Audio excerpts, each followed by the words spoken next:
우리가 엊그제밤, 그죠? 벌써 엊그제밤이 된 밤에 귀한 간증을 들었습니다. 우리 소환 형제와 예수님과의 만남, 그 시작이 바로 질문이었습니다. 질문.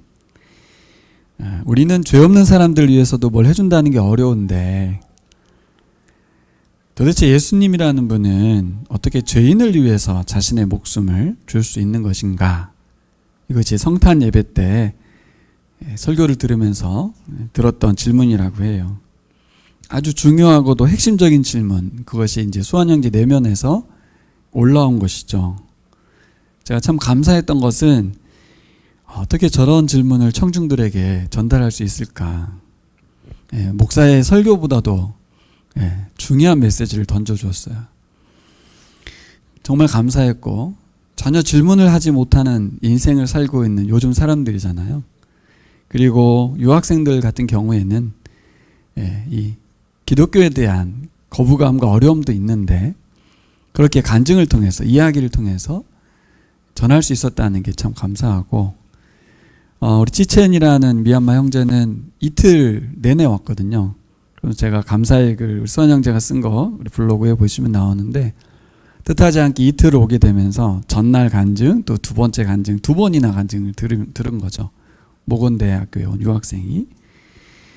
그에게 두 번의 이야기를 던져주면서, 평소 교제 때는 할 수 없는 이야기잖아요. 쌤 모임 때도 할 수 없고, 내가 어떻게 변했는지, 나에게 예수님이 어떤 분이신지, 이런 이야기를 한 개인이라도 하나 탁 잡았다면 너무나 소중한 질문을 던져준 것 같습니다. 그래서 이 질문이 유학생들에게도 그렇고 초대된 분들에게도 그렇고 그 손님들에게 아주 새겨졌을 거라고 믿습니다.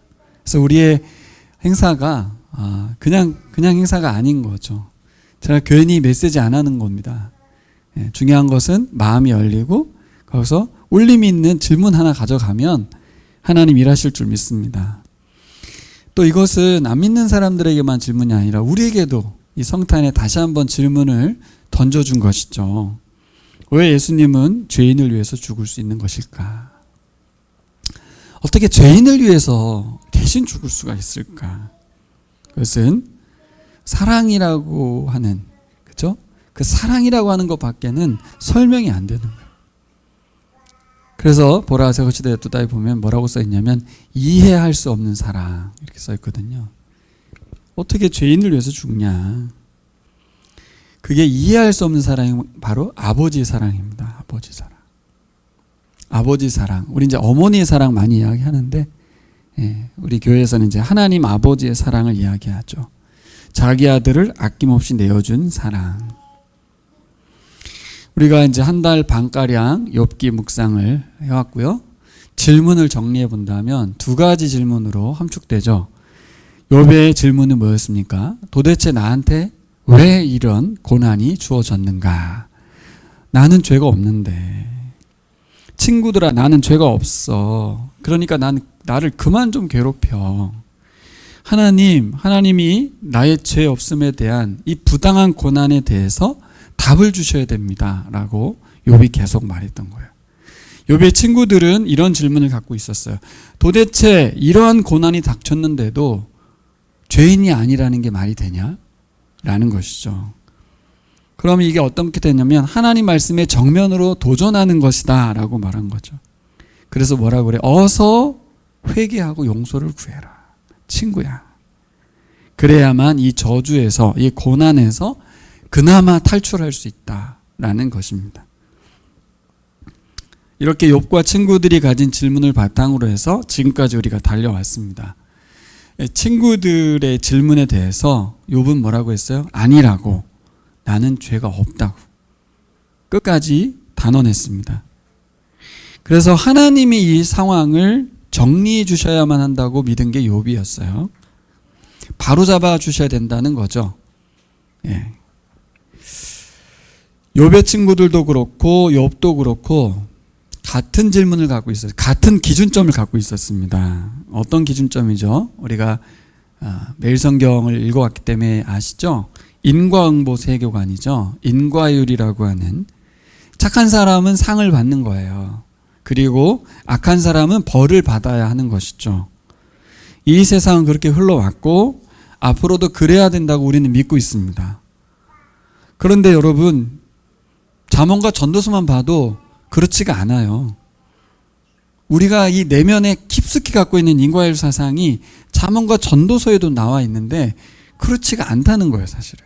그리고 욥기는 그렇지 않은 상황을 아주 극단적으로 보여주고 있습니다. 세상은 우리가 생각하는 대로 돌아가지 않는다.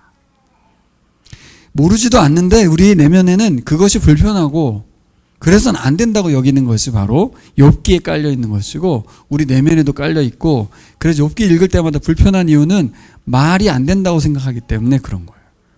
근데 말이 안 되는 일이 이 대한민국에도 너무 많이 일어나고 있고, 러시아에서도 일어나고 있고, 미얀마에서도 일어났고, 이스라엘 땅에서도 일어나고 있고, 말이 안 되는 이 세상이 계속 유지되고 있습니다. 북한 땅에 저 고통받는 백성들도 그렇고요.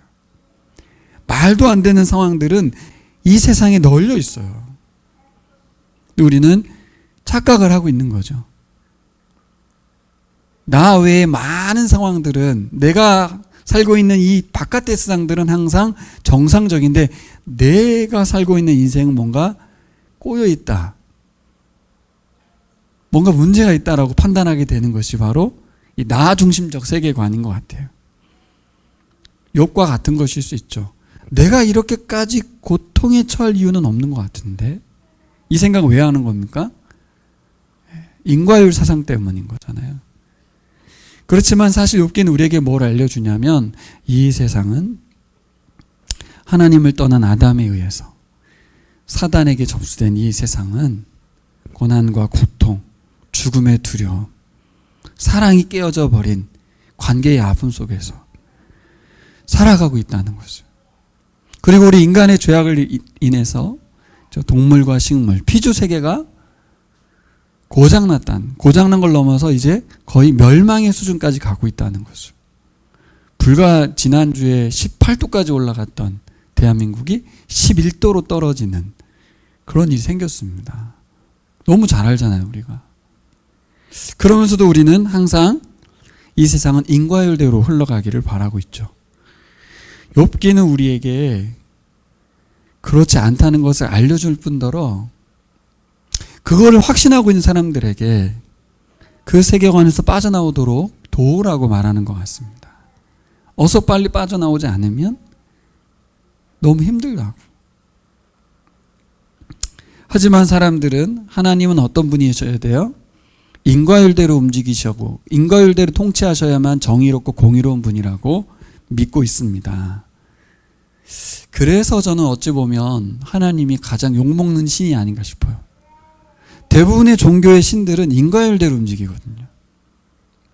열심히 섬기면 복 주시는 분으로 여기고 그들을 섬기고 있습니다.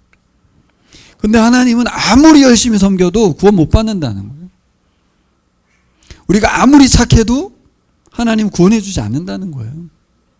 니고데모한테 너는 천국에 못 가, 이렇게 말했거든요. 사람들 속에는 똑같은 질문을 하나 갖고 있습니다. 욥도 갖고 있었고 친구들도 갖고 있었어요. 똑같은 질문 하나가 있었어요. 뭔지 아세요? 하나님 지금 뭐 하고 계시냐는 거예요. 하나님 지금 왜 침묵하시냐는 거예요. 빨리 개입하셔서 이 상황을 해결해 달라는 거죠. 욥의 친구들도 마찬가지예요. 빨리 저 욥을 개입하셔가지고 깨닫게 해주셔야 된다고. 근데 이 질문은 우리 모든 내면에 다 있는 것 같아요. 사람들 속에. 왜 하나님은 가만히 계시냐?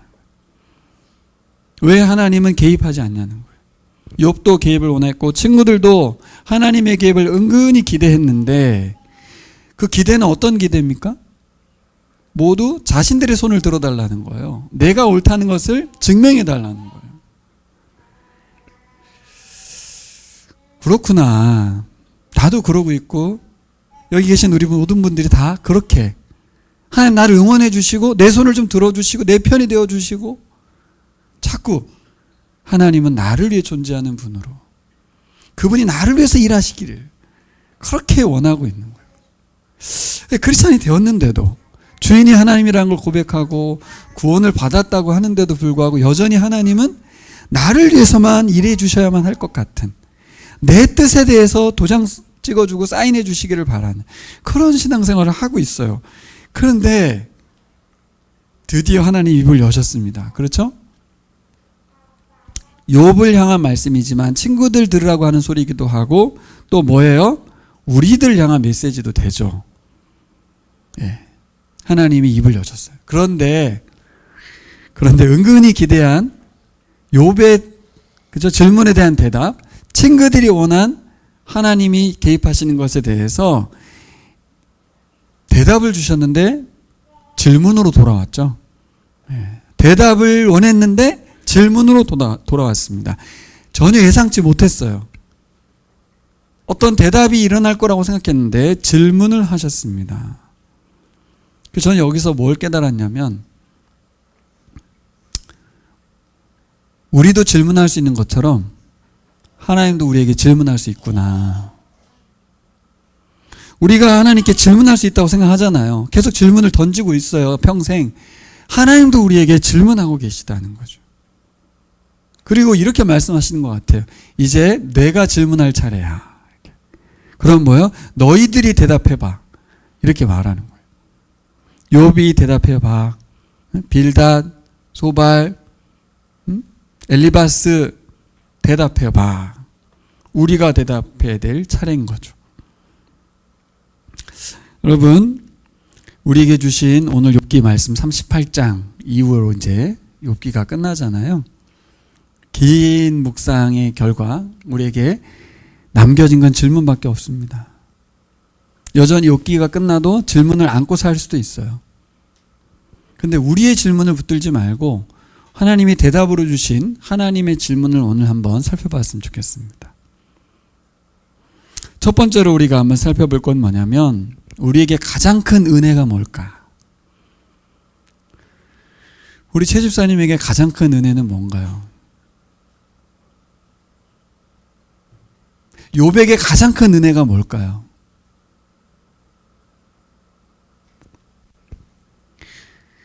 우리에게 가장 큰 은혜는 하나님이 말씀하시는 거예요. 하나님이 말씀하시는 것이 가장 큰 은혜입니다. 욥이 바라던 바가 이루어졌잖아요. 그렇죠? 욥이 뭘 바랬어요? 하나님이 개입해 주시기를. 하나님이 나타나셔서 말씀하시는 것, 하나님이 말씀하시는 것, 그것은 바로 욥을 버리지 않았다는, 하나님이 욥을 계속해서 관계하고 계시다는 증명이 됐어요. 답을 주시진 않았는데 하나님 말씀은 하셨거든요. 이 소리를 내어 말씀해 주셨거든요. 친구들의 예상을 깼습니다. 죄인으로 낙인 찍혔던 욥에게 하나님이 나타나 주셨다는 것. 그 자체가 바로 이미 응답입니다, 여러분. 우리는 답을 원하지만 하나님은 자신을 알려주시는 거예요. 말씀으로. 저는 우리 수환 형제의 간증을 들으면서 저에게 다가와 주셨던 그때 20살 때의 하나님의 말씀이 생각이 났습니다. 여러분 어떻습니까? 여러분에게 다가와 주셨던 그 하나님, 그 하나님이 처음으로 말씀 주셨던 장면을 한번 떠올려 보십시오.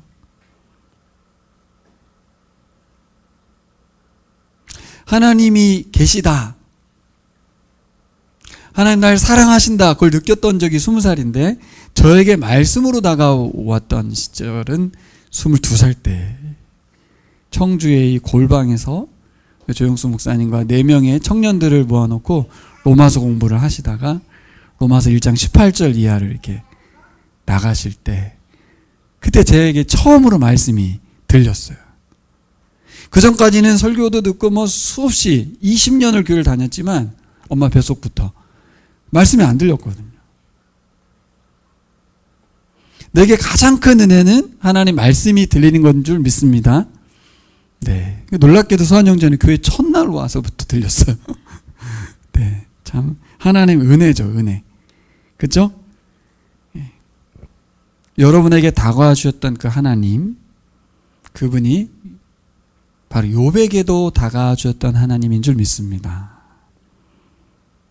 이걸 이렇게 분리해 버리니까 그 하나님이 아닌 것 같잖아요. 여러분, 욥에게 질문하시고 다가오셨던 그 하나님이 나에게도 다가오신 줄 믿습니다. 똑같이 말씀하신 분인 줄 믿습니다. 그렇기 때문에 욥에게 말한 게 우리의 말씀도 되는 거예요. 같은 분이기 때문에 대상에 따라 바꿔서 말씀도 하시겠지만 우리 들으라고 내게 주신 말씀이기도 해요. 그래서 우리가 살아있는 죽음 직전까지 계속해서 우리는 성경을 읽으면서 설교를 들으면서 목장에서 나눔을 통해서 하나님의 말씀을 들으면서 사건을 통해서 들으면서 하나님 말씀을 계속 듣는 게 은혜인 줄 믿습니다. 하나님 지금도 살아계시다. 나에게 계속해서 말씀하고 계시다. 이 믿음 갖고 살아야 될 줄 믿습니다. 여러분, 어찌 감히 위대하신 하나님이 형벌받아 죽어 마땅한 죄인에게 말을 걸어오시냐고. 그것도 이 죄인이 죽어 마땅한 죄인에게 놀라운 말씀을 전해주고 있잖아요. 내가 너를 사랑한다.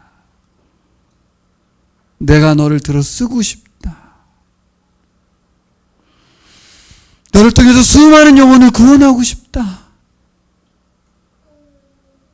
이런 말을 왜 합니까? 누가 합니까? 이 세상에 어떤 사람도 하지 않아요. 하나님만이 우리에게 말씀해 주시는 줄 믿습니다.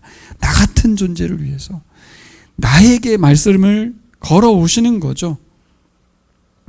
여러분, 하나님의 존재를 우리에게 알려주시는 것은 말씀을 통해서 알려주시는 줄 믿습니다.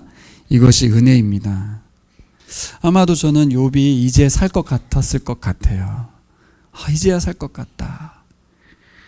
죽을 것 같았던 그 모든 순간이 주마등처럼 막 계속 흘러갔을 것 같습니다. 그래서 자신의 말이 틀렸다 해도 좋고, 하나님이 나한테 넌 생각이 틀렸어 이렇게 말해도 좋고, 다 좋고, 중요한 건 뭐예요? 하나님이 나에게 말씀하셨다는 거예요. 그래서 내가 잘못했던 거 다 인정할 수 있는, 하나님이 욥을 상대해 주셨다는 것 자체로 욥은 위로가 되었을 것입니다.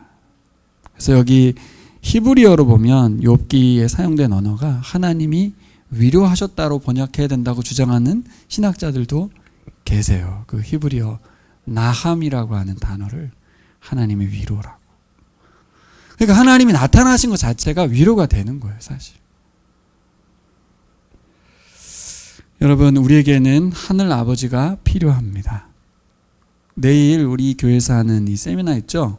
세상은 아버지가 필요합니다 라는 그 아버지가, 저도 처음에는 육신의 아버지 운동인 줄 알았거든요. 근데 저 운동을 하시는 분이 세상은 하나님 아버지가 필요합니다 라고 하나님을 빼서 얘기를 하고 있는 거더라고요. 남아공에서 시작된 운동인데, 예. 그렇죠. 일단 하나님 아버지의 부재는 육신의 아버지의 부재를 통해서 이 땅에 계속해서 고통받고 있는 거죠.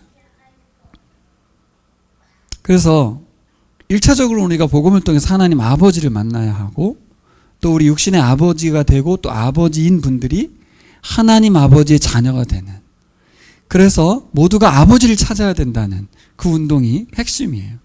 그것을 통해서 모든 세대가, 아이들도 그렇고 엄마도 그렇고 아버지도 그렇고 본인들의 아버지됨, 어머니됨, 자녀됨 이런 것들을 나눈다고 하더라고요. 근데 우리가 욥의 이름을 처음에 기억하십니까? 욥의 이름의 고대어의 아카드어의 뜻이 뭐라고 했었습니까? 기억이 나시나요?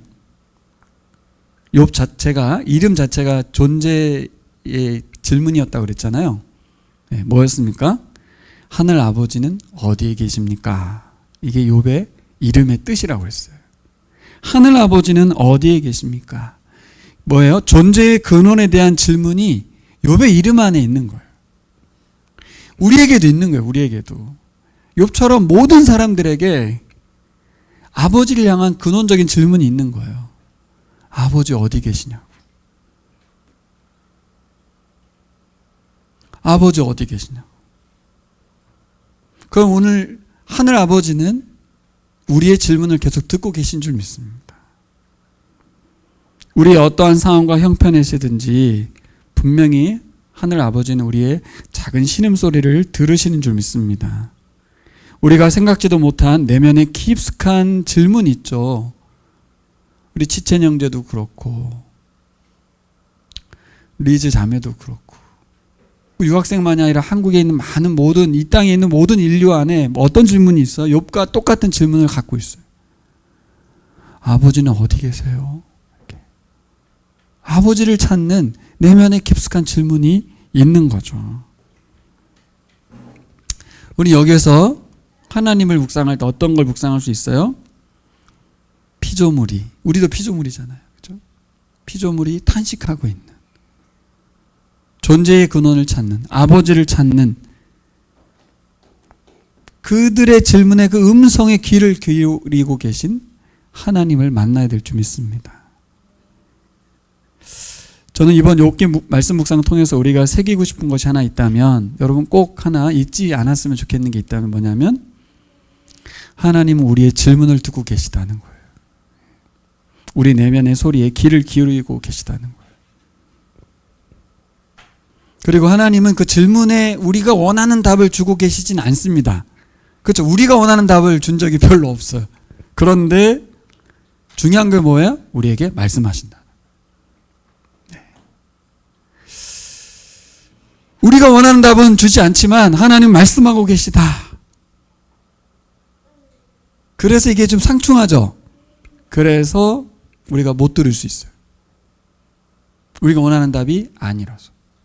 그리고 안 들릴 수가 있어요.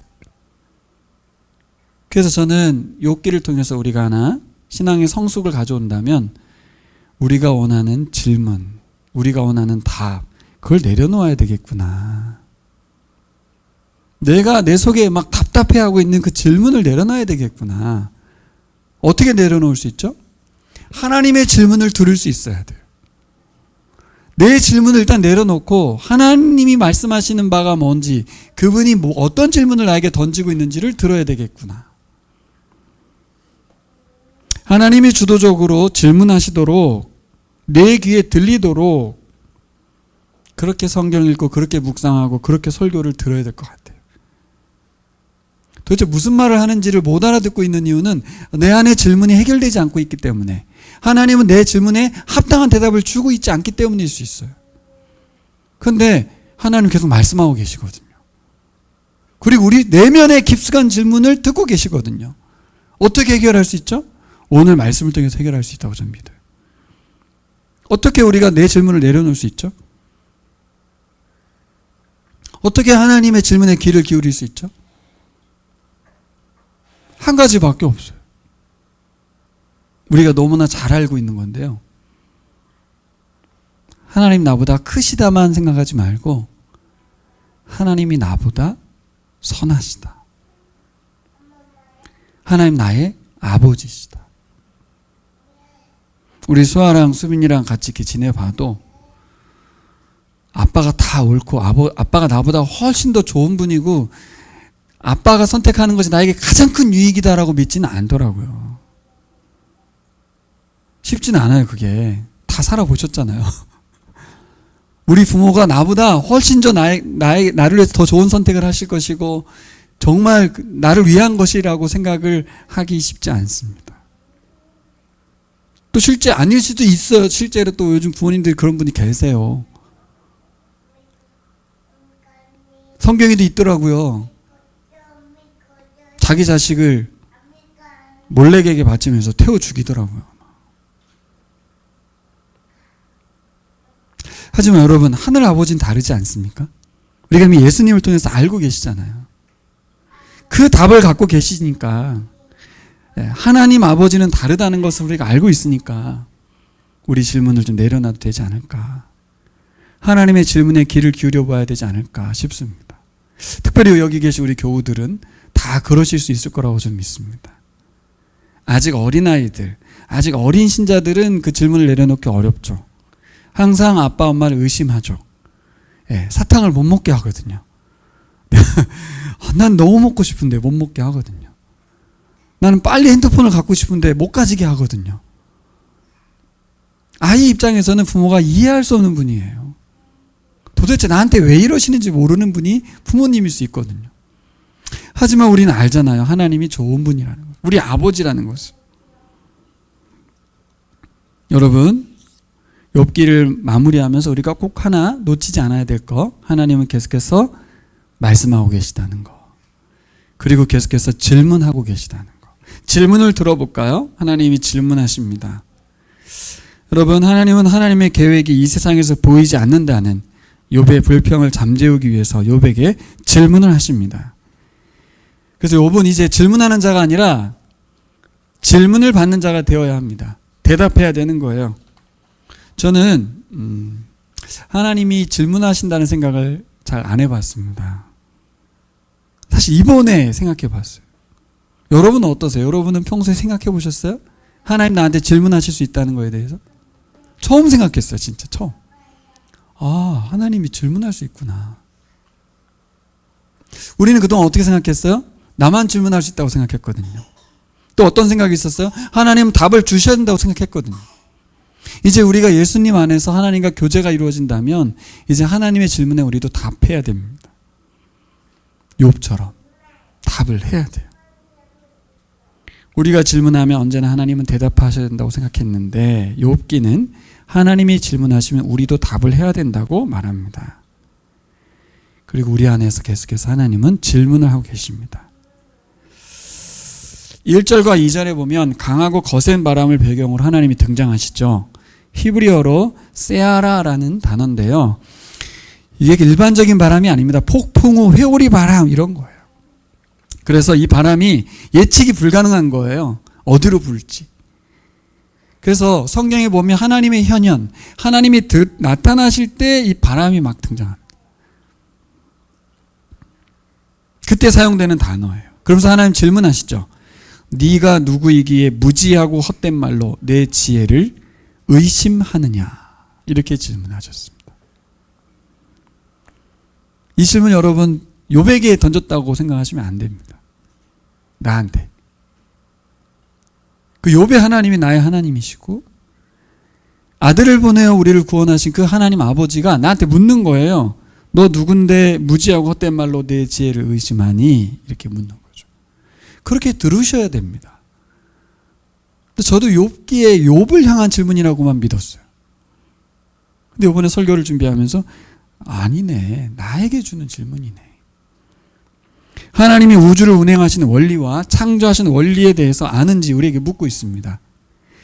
지혜는 뭐예요?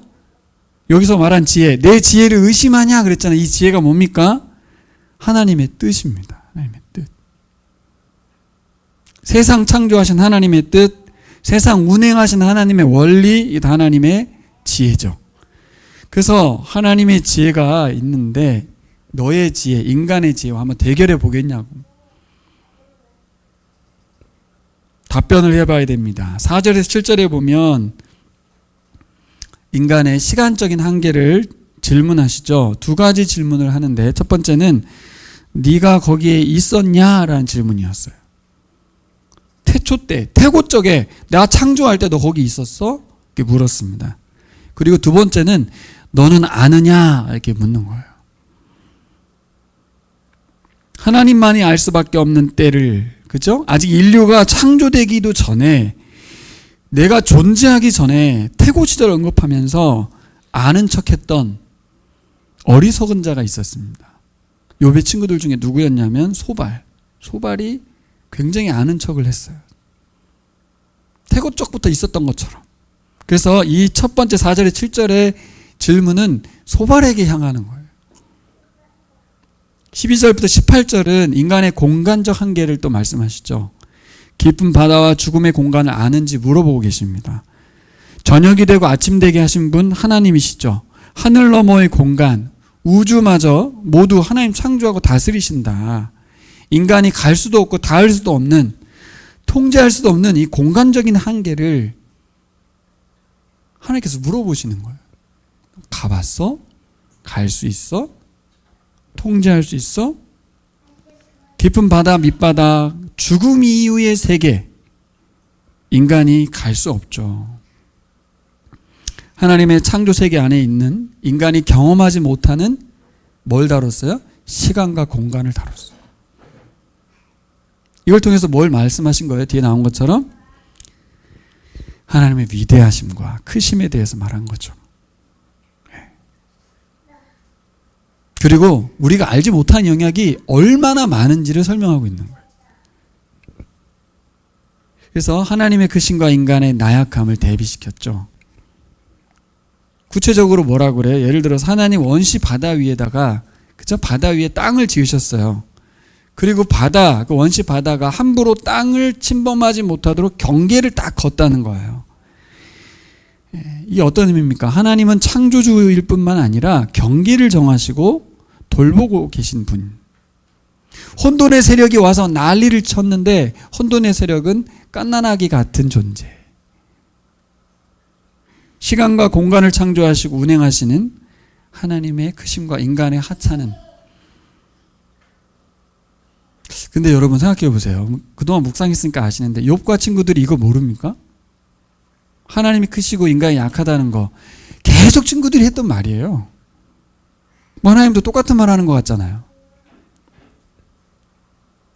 저도 생각해 봤어요. 내가 하나님이 크시고 위대하다는 걸 모르나? 인간이 나약하고 한계가 있다는 걸 모르나? 다 알아요. 다 알아. 우리가 아는데, 근데 하나님 오늘 뭘 물어보신지 아세요? 정말 아는지 물어보는 거예요. 정말 아는지. 그러니까 안다고 생각하고 있는데 정말 구체적으로 들어가서 너 창조 때 내가 어떻게 창조했는지 원리를 알아?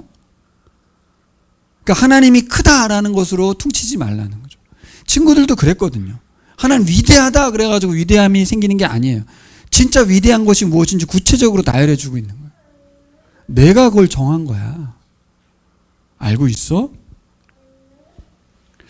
그러면 여러분 이렇게 하나하나 하나님의 위대하심을 구체적으로 알아가게 되면 사람이 어떻게 됩니까? 그랜드 캐년에 가면 사람들이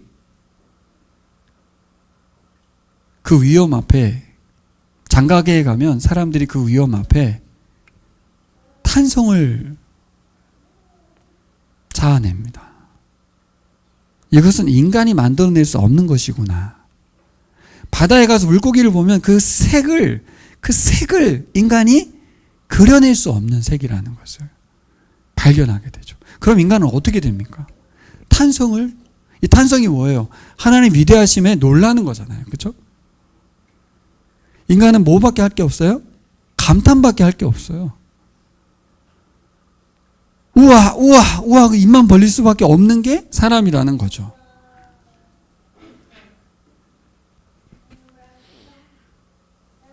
정말 안다면, 우리가 안다면 예배하는 것밖에 방법이 없어요. 사실 우리가 원래 지어진 게 이사야 43장 21절, 나의 백성은 나를 위하여 지었나니 나의 찬송을 부르게 하려 합니다. 우리의 존재는 그저 하나님의 위대하심 앞에 경배할 수밖에 없는 존재라는 것을 만나게 돼요. 근데 여기서 뭐라고 말하죠? 직접적인 질문을 던졌어요. 내가 그 위대한 창조물을 만들 때 그때 넌 어디 있었냐? 이렇게 묻는 거죠. 이것을 잘못 읽으면 욥에게 질책하는 것으로, 하나님 위협하시는 것으로 들을 수 있거든요. 하나님이 욥한테 질문한 게 있잖아요. 제 고난은 이유가 뭡니까? 하나님 왜 제가 고난받는 거, 죄가 없는데 고난받는 거 아시잖아요. 개입해 주셔야 되는 거 아닙니까? 제가 문제가 없다는 거를 증명해 주셔야죠. 라고 말했던 그 질문에 답이 돼요? 지금? 동문서답 아니에요? 너 어디 있었어? 이렇게 말하는 거. 그리고 몰라서 질문하는 거예요. 이게 그럼 이런 답을 원하는 겁니까? 저 몰랐습니다. 저 그때 없었어요. 저 창조 때 없었어요. 이거 말하는 거예요? 다 아시잖아요. 그렇죠? 결국 이 대답 듣고 싶어서 질문하는 게 아니죠. 우리가 깨닫기 원하는 거예요. 우리가 알고 있고 생각하고 있는 그 지식의 영역, 또 경험의 영역이 있죠. 저도 뭐 몇 나라 못 가봤습니다. 필리핀, 일본, 중국 세 나라 정도 가봤네요. 이 세상을 다 경험할 수가 없어요. 가볼 수도 없어요. 이 경험하는 세계가 하나님이 창조하신 세계, 그 세계의 아주 극히 먼지같이 일부라는 것을 알려주고 싶었던 거죠. 내가 당하고 있는 것은 전 우주적이거든요. 하나님의 생명이 내 생명조차 다 던질 만큼 너무 크거든요. 하지만 욥과 같이 부당하게 고난받고 고통받고 있는 사람들이 세상에 너무 많아요. 하나님 의도도 아니고 이 세상이 그렇게 돌아가고 있다는 것을 욥이라고 한 인생을 통해서 사단이 가져온 이 결과에 대해서 극단적으로 보여주고 계신 거고, 욥은 사용되고 있는 거고, 우리를 위해서. 욥이 잘못한 게 없어요. 나한테 알려주려고 욥을 하나님이 사용하시는 것밖에 안 돼요.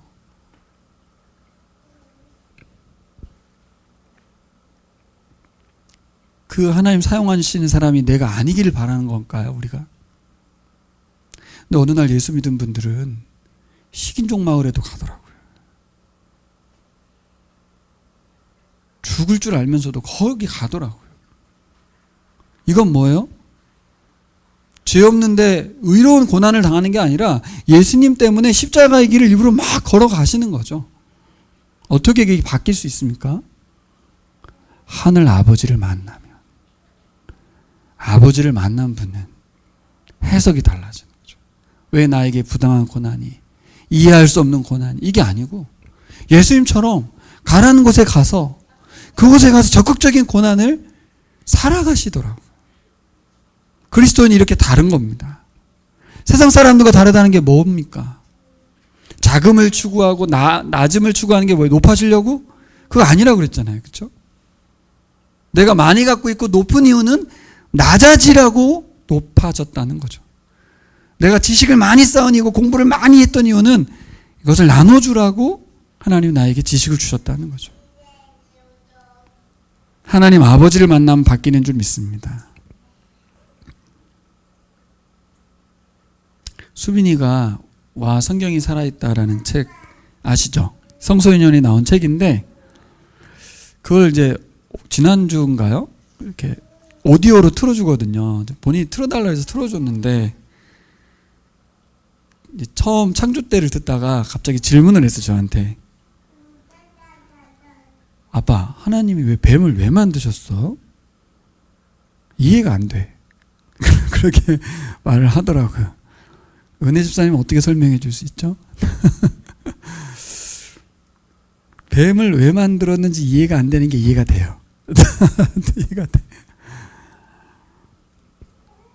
그래서 제가 뭐라고 대답했겠어요? 수빈아, 좀 살아봐야 이해가 되는 게 있어. 좀 기다려봐. 여러분 이해되시죠? 뱀을 왜 만드셨는지. 여러분 사단이 왜 존재하는지 이해할 수 없다는 사람이 있고요. 다 설명은 안 돼. 하나님 설명해 준 적도 없어. 근데 이해가 돼. 왜 이해하고 계시죠? 왜 사단의 존재를 창조하신 거에 대해서 이해를 하시죠, 여러분이? 논리적으로 말이 안 되잖아요, 지금. 하나님을 신뢰하기 때문에, 하나님의 뜻에 대해서 우리가 더 옳다고 믿기 때문에 사단이라는 존재도 만드신 거에 대해서 우리는 받아들이고 있는 거죠. 그분이 옳다고 믿기 때문에.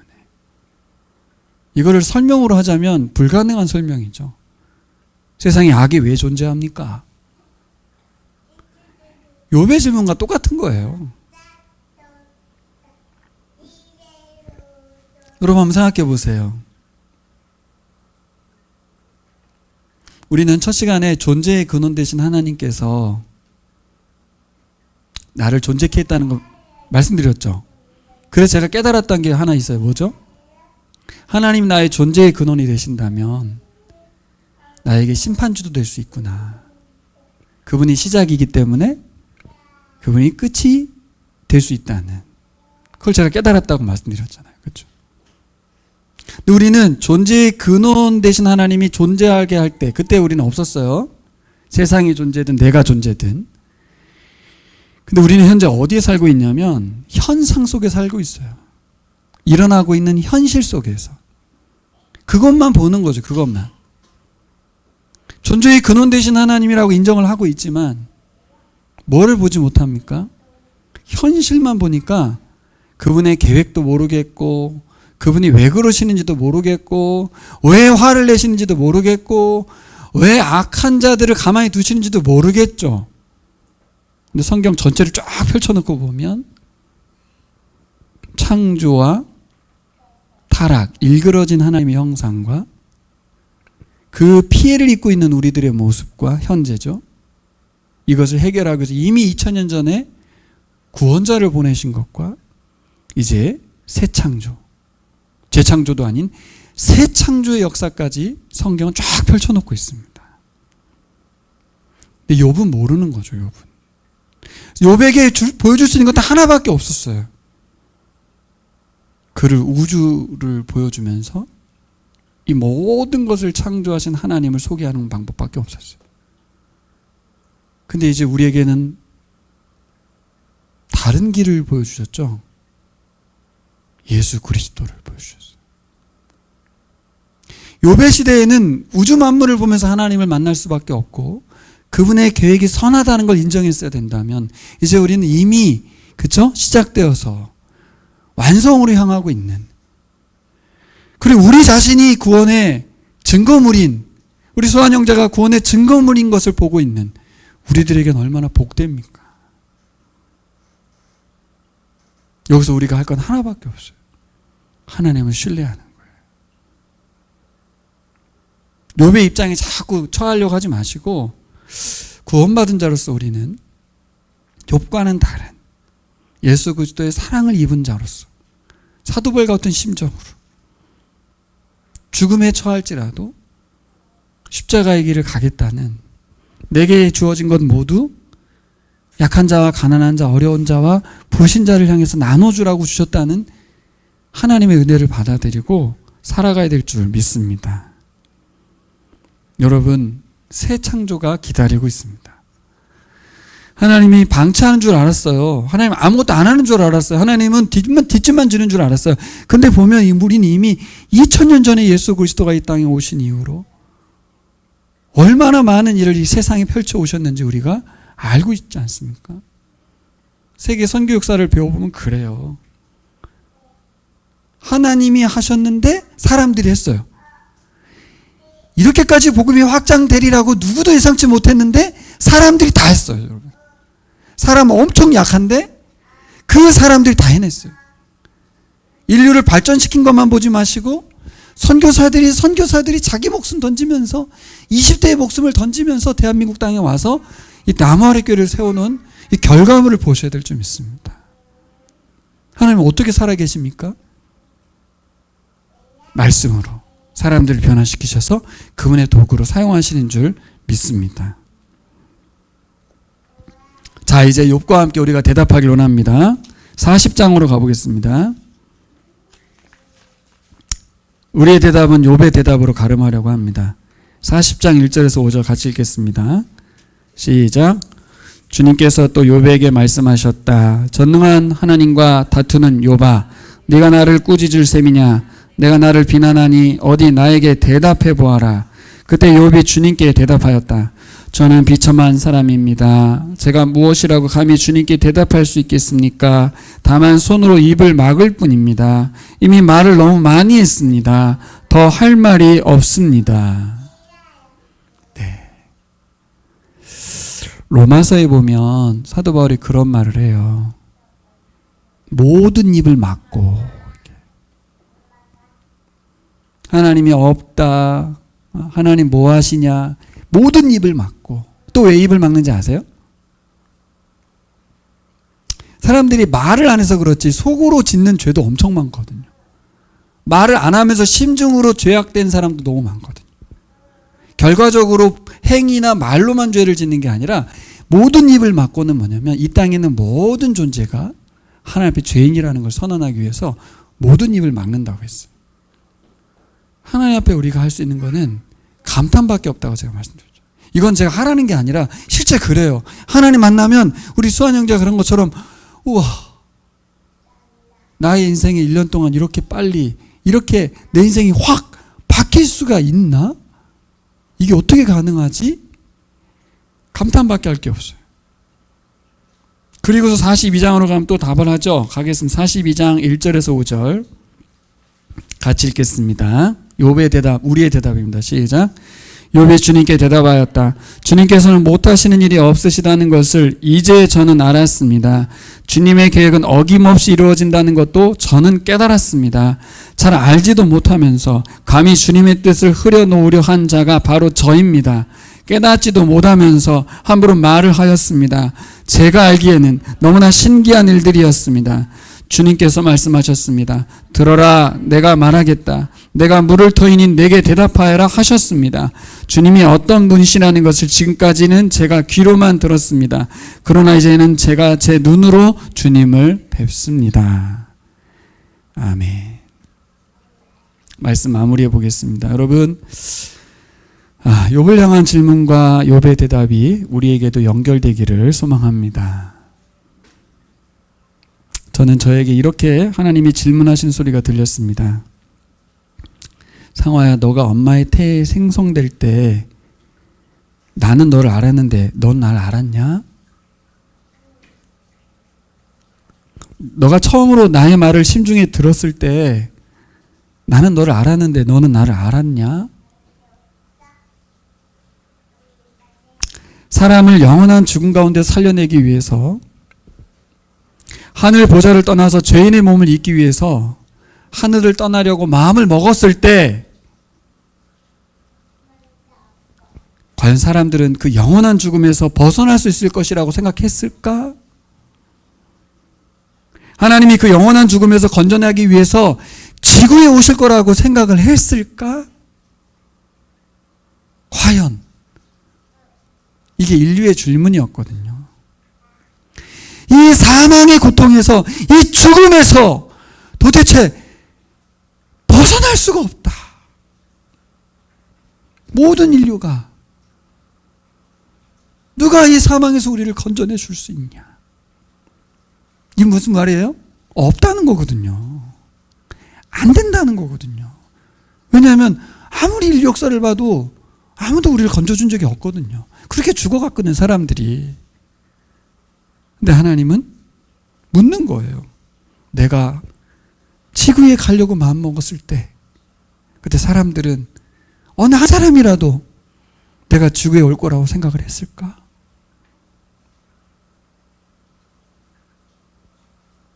너무 놀라운 것은 유대인들은 알고 있었거든요. 하나님이 구원자를 보낸다는 것을. 그 구원자가 예수라는 걸 봤음에도 불구하고 유대인들은 그들을 죽였습니다. 그분을 죽였어요. 이 아이러니함. 요한복음 1장은 뭐라 그래요? 자기 땅에 오매. 자기 땅에 오매 영접하지 아니하더라. 이사야 55장 8절 9절을 보시면 여호와의 말씀에 내 생각은 너희 생각과 다르며 내 길은 너희 길과 달라서 하늘이 땅보다 높음 같이 내 길은 너희 길보다 높으며 내 생각은 너희 생각보다 높으니라.